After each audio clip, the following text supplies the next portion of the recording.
Arriva dal 1° gennaio il reddito di inclusione, uffici ai servizi sociali dei comuni presi d'assalto da cittadini per informazioni, i timori dei sindaci per servizi già ridotti all'osso. Tragedia in montagna, 46enne moglianese scivola sull'erba ghiacciata e precipita. L'escursionista disperto da sabato nel Bresciano è stato trovato morto stamane dal soccorso alpino. A Macerata, spaccata nella notte al negozio di abbigliamento Feltrin, rubate decine di giubbotti di marca, ingenti i danni. Non è la prima volta che il negozio viene svaligiato. 4 persone arrestate dalla polizia fanno parte della banda specializzata nel falsare i bancomat con l'esplosivo. In carcere anche il figlio del rapinatore ucciso a Nanto da Graziano Stacchio. Il giallo di Cornuda, prima di togliersi la vita, Pascale Albanese ha lasciato 3 messaggi ai genitori, ai suoceri e alla compagna scomparsa. Il senso delle parole: ti amerò per sempre. Grave incidente stradale a Borso del Crappa, auto finisce contro un albero e si ribalta, 4 i feriti, 1 è grave ed è giallo sulla presenza di una vettura che potrebbe aver provocato lo schianto. Posizionata la nuova segnaletica sui passeggi di Viale Vittorio Veneto, senso unico per le bici che procederanno divise sui passeggi e sulla vecchia contestata pista ciclabile. Buonasera e ben ritrovati con l'edizione di Treviso dei nostri telegiornali. In primo piano la questione del reddito di inclusione che sarà efficace dal 1° gennaio del 2018 e che preoccupa non poco i sindaci della Marca che se da un lato riconoscono l'importanza del provvedimento, dall'altro temono le ricadute sugli uffici comunali. Sentiamo.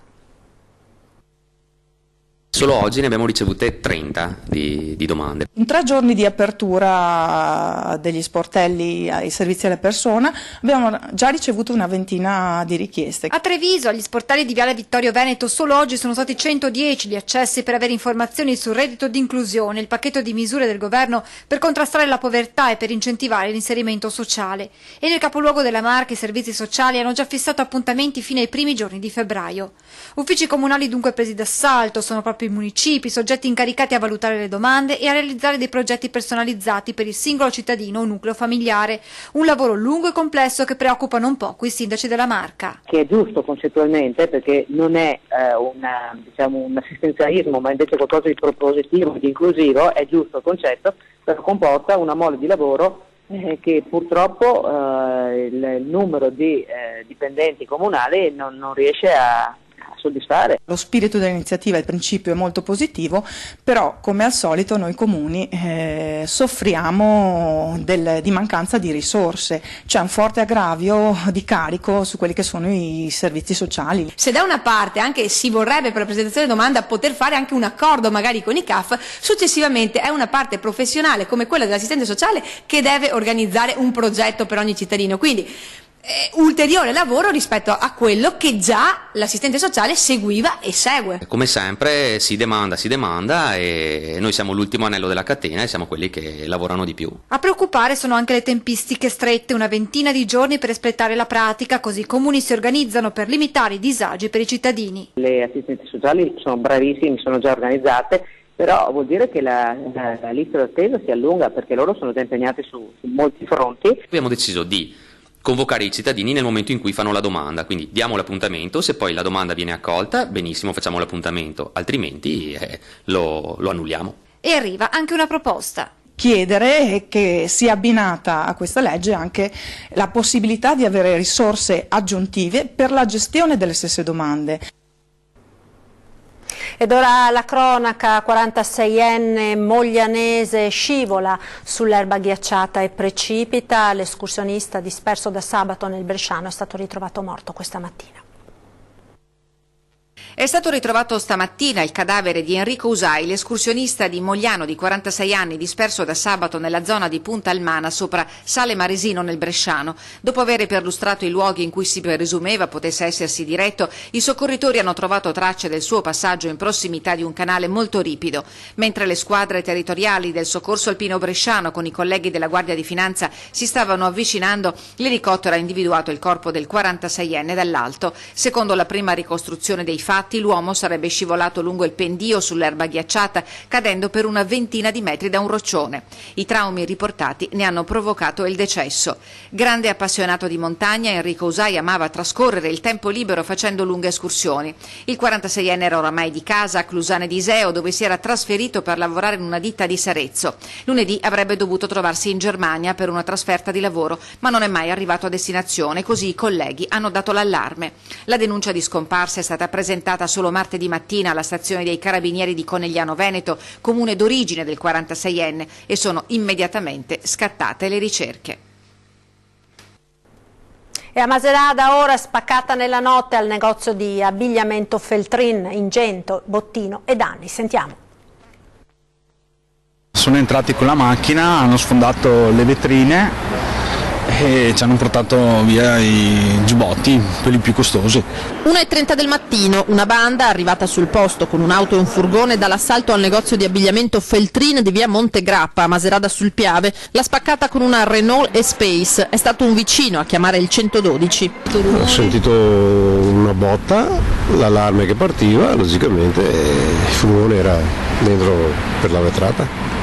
Razziati una trentina di giubbotti di marca, il valore è ancora da quantificare, ma si tratta di decine di migliaia di euro, per non parlare del danno al negozio. Sono stati dentro 5 minuti, hanno preso quello che potevano, cioè è più i danni che hanno fatto alla struttura, perché hanno fatto un danno non indifferente.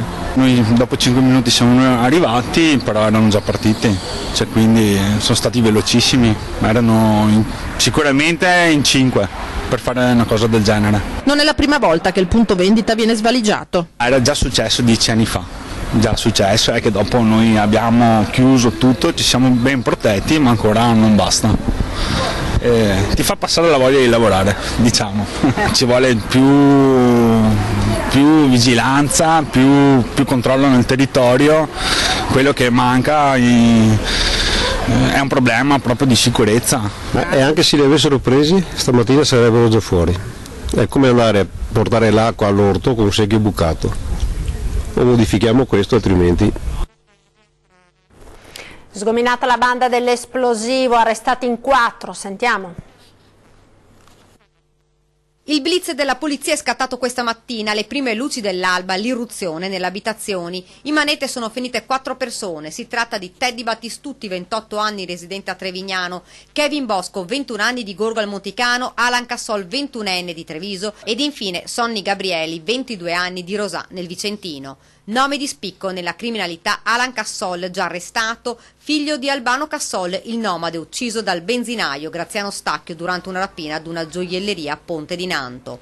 Non solo, ma altre 2 persone sono finite nei guai, 2 persone legate sempre a Cassol, residenti nel Veronese, che fornivano alla banda supporto logistico, 2 donne di 43 e 20 anni.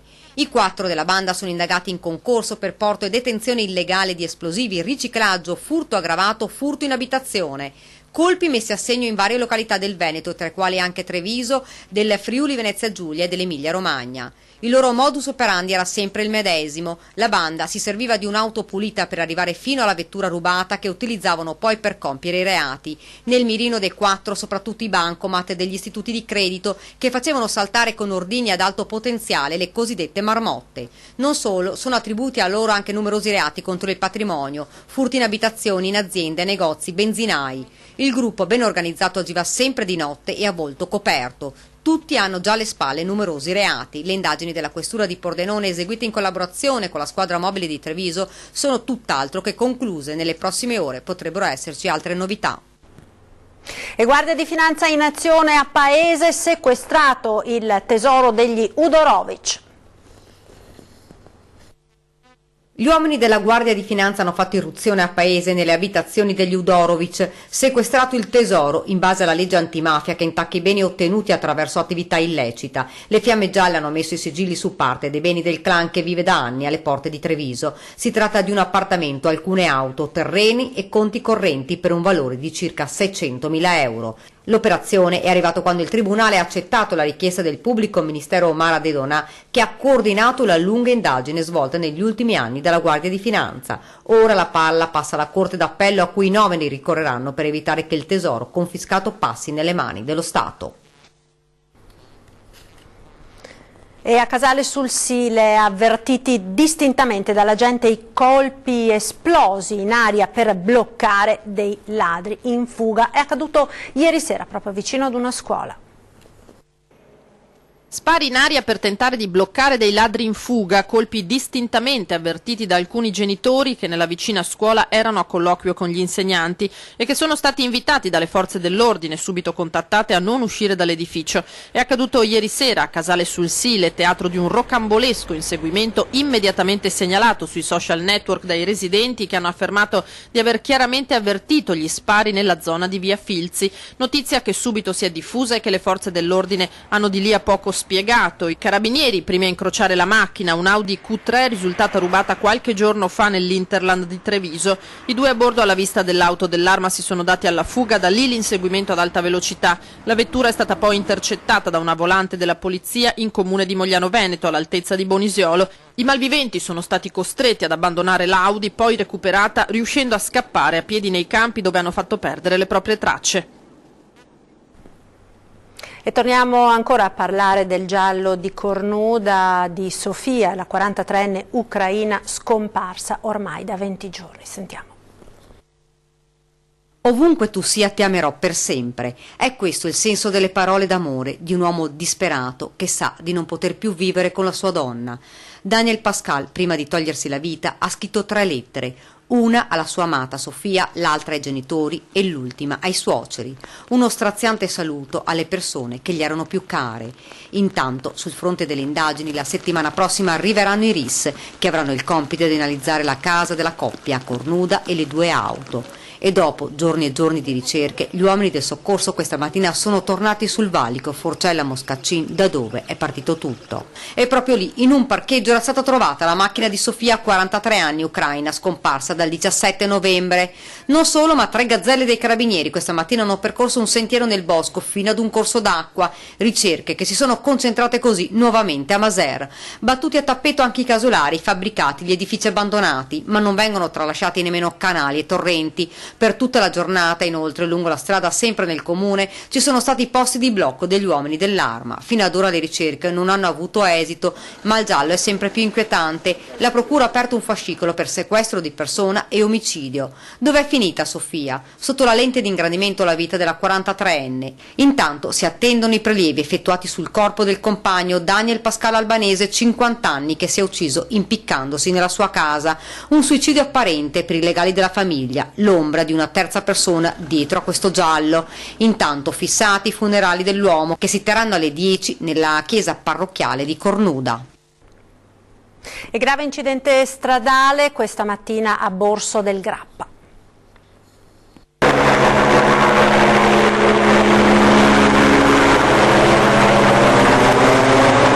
Freddo pungente, le 10:30, il sole cerca invano di farsi sentire nella quiete di Borso, poi un grandissimo botto, un'auto ribaltata in mezzo alla carreggiata di via Molinetto, forse una seconda auto lascia indisturbato il luogo dell'incidente. Ero a letto, ho sentito un botto tremendo, sono uscito, ho visto la macchina rovesciata e ho chiamato subito i soccorsi.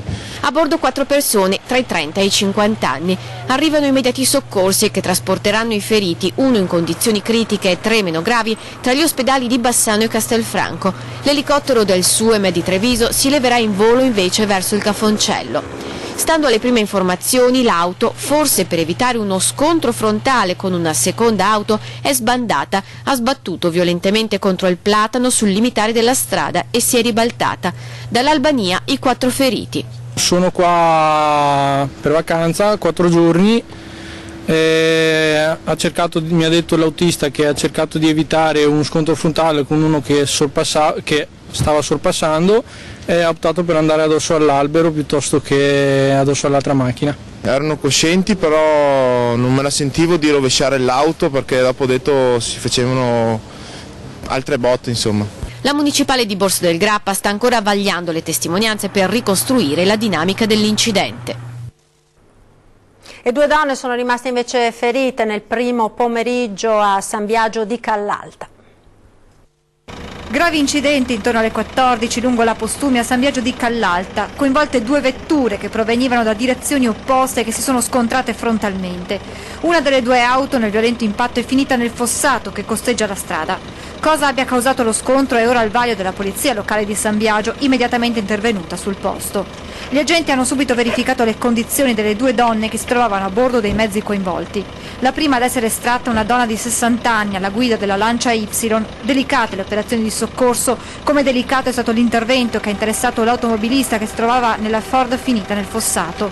In questo caso si è reso necessario l'intervento dei vigili del fuoco di Treviso che hanno staccato la portiera per facilitare il lavoro dei sanitari. Le 2 donne sono state trasportate al Cafoncello di Treviso, ma le loro condizioni non sarebbero gravi.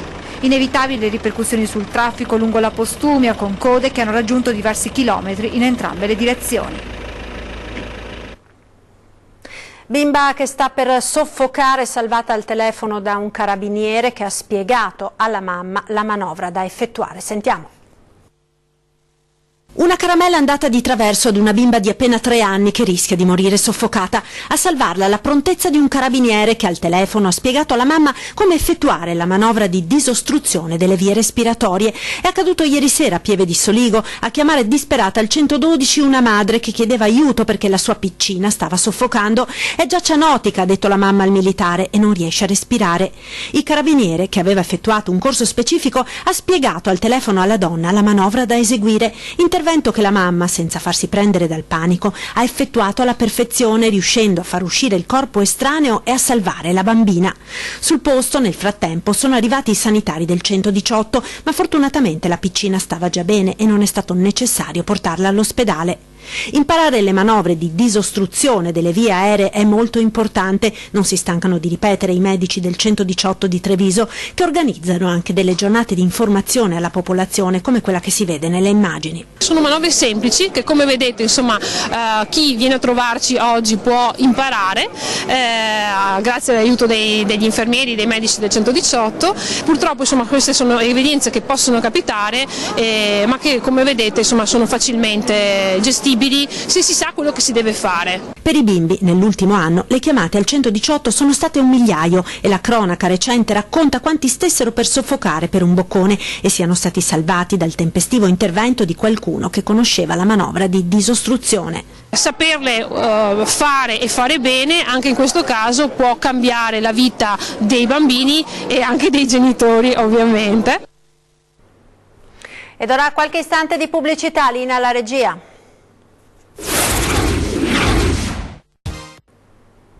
E rieccoci in diretta con l'edizione trevigiana dei nostri telegiornali. Parliamo ora di sanità perché il Ministero della Salute ha declassato la sanità del Veneto ed è scontro.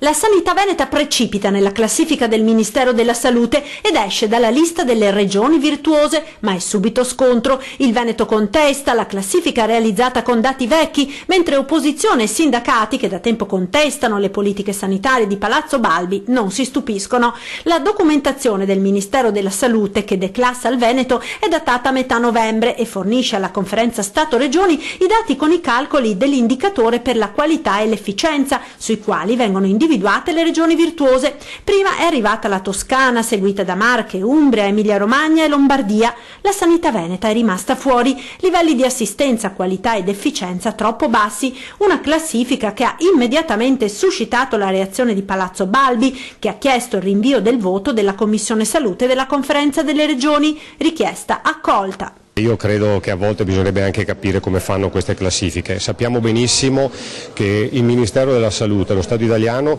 identificano la sanità veneta come benchmark e come riferimento di eccellenza nazionale, quindi si devono mettere d'accordo loro. Sicurezza per bici e pedoni in viale Vittorio Veneto. A Treviso è iniziata oggi la posa della segnaletica. Pista ciclabile di viale Vittorio Veneto, iniziati i lavori di posizionamento della segnaletica che dovrebbe risolvere una volta per tutte l'annosa questione della convivenza tra ciclisti e pedoni. La vecchia pista, realizzata nel primo mandato Gentilini, non a norma e che nessuno vuole percorrere perché troppo pericolosa, diventerà a senso unico di marcia dal centro verso Santa Maria del Rovere. Gli attuali passeggi sono stati divisi in 2 corsie, una per le bici dirette nel senso opposto, quindi verso Porta San Tommaso, l'altra sarà per i pedoni. La nuova viabilità sarà operativa da lunedì e per una ventina di giorni la polizia locale farà informazione. Verranno messi 2 agenti a disposizione dei cittadini che transiteranno in quel luogo proprio per evitare la promiscuità tra ciclisti e pedoni. Un po' di confusione si è già vista stamattina, pur non essendo ancora operativa la nuova viabilità, ed i cittadini si dividono. O si fa di là le biciclette e di qua solo i pedoni, visto che si chiama passeggi, comunque va bene così, piuttosto che non si faccia niente. Ora perché qua rischiavamo sempre, è una follia perché c'era già di là, questo doveva restare per i pedoni. Forse era meglio separare del tutto. Imprenditori del vino a confronto ieri sera al Cerletti di Conegliano, al centro del dibattito organizzato da CIA Treviso, il futuro in cantina ma soprattutto sugli scaffali, con una clientela che crede sempre più prodotti ecologici. Ad esempio utilizzando il lievito ha l'effetto di colonizzare il mosto, per cui altri microrganismi non trovano spazio per svilupparsi. Funghi buoni e soprattutto naturali al posto dell'anidride solforosa. È solo un esempio di come possa e debba cambiare la vitivinicoltura dalla campagna alla cantina. Ed è il tema su cui si sviluppano gli incontri d'agricoltura organizzati dalla CIA, Confederazione Italiana Agricoltori, nella sezione provinciale di Treviso. Noi siamo per il green, lo siamo sempre stati e lo saremo nel futuro. Questa nostra volontà di mettere i puntini sulle i passa anche per un convegno tecnico come quello di questa sera, dove le esigenze del mercato abbiamo voluto assecondarle con l'evoluzione del lavoro in vigneto e in cantina. Massiccia la presenza di imprenditori del vino ieri sera al Cerletti di Conegliano. Il confronto è partito dal mercato e dalle nuove richieste con il boom del biologico. Quello che è emerso anche dalle nostre indagini è che c'è una maggior predilezione verso questi tipi di prodotti e di vini, e che si vede soprattutto negli ultimi 5 anni, perché sono prodotti, diciamo vini, che crescono a un ritmo doppio rispetto a quello che è il consumo normale. Un concetto, quello della sostenibilità ambientale in agricoltura, semplice quanto fondamentale per il consumatore. Essere vicini alla natura, assecondare le aspettative del consumatore, essendo il meno possibile impattanti nell'ambiente, ma assolutamente imprenditori. Capire cos'è la televisione locale oggi è la curiosità che ha spinto un gruppo di signore di Rosà ad organizzare un pullman per venire a visitare i nostri studi trevigiani. Quello che piace alla gente è parlare delle cose del territorio. Poche parole per definire un'idea di televisione, raccontata così da Giovanni Iannacopoulos, editore di Rete Veneta, Antena 3, Tele Nord-Est e Tele 4 Trieste, alle signore del comitato Scalchi di Rosà in visita agli studi trevigiani del gruppo televisivo. Una curiosità nata dalla volontà di capire cosa c'è dietro allo schermo che per molti è compagno di tante giornate. Vedere come funziona, ecco quante persone che lavorano dentro, ecco, per noi è stata una cosa mai vista. A raccontare i segreti della televisione chi, come Paolo Bottero, la struttura televisiva la conosce dalle telecamere alle antenne. È quello che decidiamo per andare in onda, e dalla regia, che vi facciamo vedere, è selezionata quale camera. In redazione invece Ferdinando Avarino ha sottolineato la presenza del gruppo nel territorio e per il territorio. Siamo l'unico gruppo che ha ancora tante redazioni sul territorio, sanno qual è la linea editoriale, l'attenzione nostra per le persone, poi ognuno lo articola nella sua maniera. Particolarmente apprezzato lo studio virtuale. La stanza verde. L'impatto no, aveva fondo, sembrava. No, appena entrai proprio si è visto, sembrava come cascare dal colore forte. Quando si vede la televisione da casa ci si immagina che dietro ci sia tutto questo. No, assolutamente no, è una roba indescrivibile. Bisogna venire qua per rendersi conto.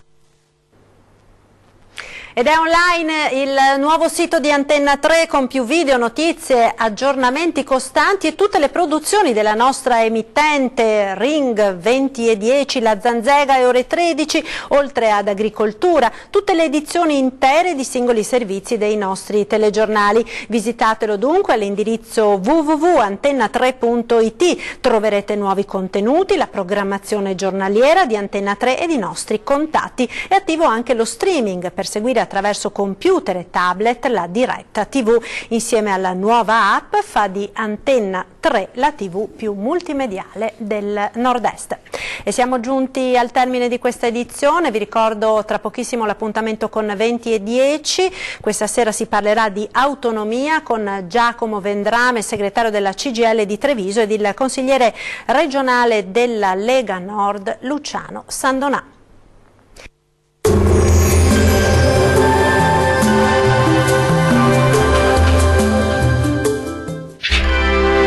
Tremonti, attrezzature e materiale per saldatura professionale a Montebelluna.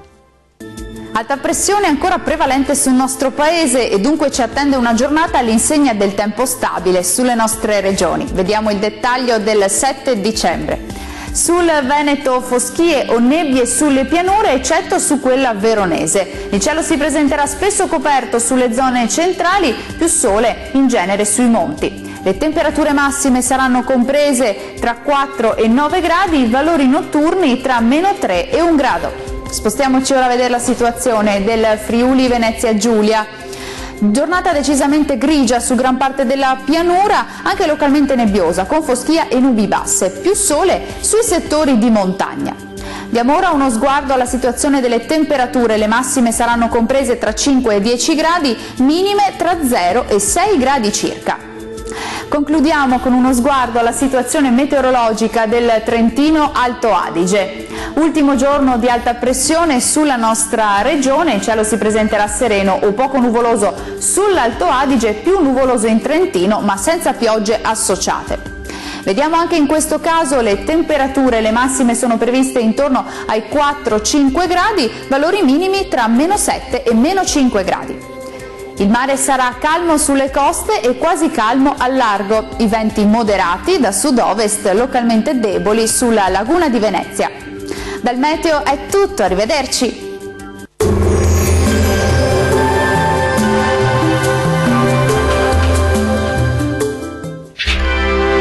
Tremonti, attrezzature e materiale per saldatura professionale a Montebelluna.